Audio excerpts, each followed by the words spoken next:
I'm just too old. I should have started years ago. But creativity has no age limit. I actually taught myself watercolour in my early 40s.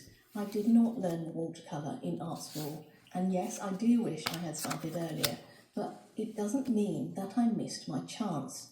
The only difference between someone who starts and someone who doesn't is they did actually begin. When I first swatched the Gallo Handmade Watercolors, I was not impressed. The colors appeared much paler than expected and didn't match the swatches they sent, which looked vibrant and rich. I'm not sure if their swatches were hand painted or just printed, but the difference was noticeable. One of the paints just side had a rough texture compared to others, making it difficult to pick up pigment smoothly. Since I wasn't satisfied with my initial swatches, I decided to re-swatch them in my journal. This time I pre-wet the pans before swatching and the colors looked much better. However, I noticed that these paints require a lot of water to activate and reach their deepest shades. To be honest, I wasn't sure what to expect since this was my first handmade watercolor purchase.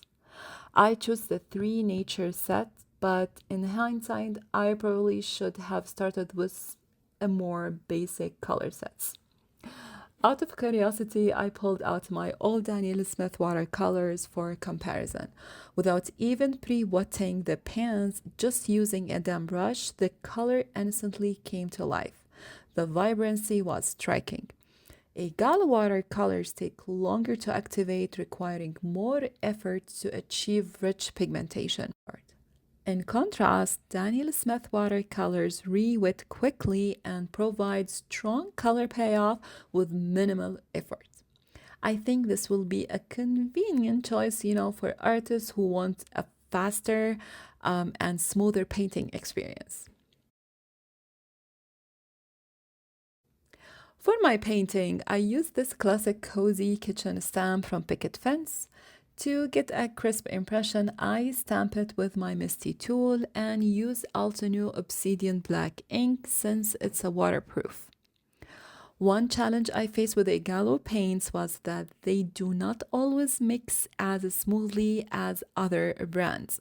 While their handmade formula is rich in pigment, it sometimes results in colors that do not blend as seamlessly. Some colors tend to separate rather than merging smoothly.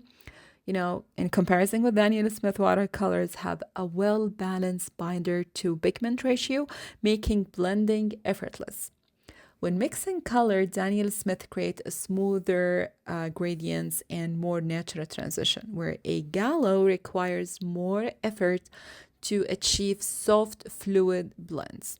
I think this is a drawback for artists who rely heavily, on layering and smooth color transitions. To finish the piece, I added a highlights and shadow with color pencil for extra depth. I then turned it into a 7 size card using the Waffle Flower A7 rectangle die to cut the panel. For the sentiment, I originally die cut words Happy Eid, but I didn't like how it looked, so I ended up stamping Happy instead. As a final touch, I used Schmincke Silver Iridescence watercolor and add a solid shimmer. Thanks for watching, and I will see you next time.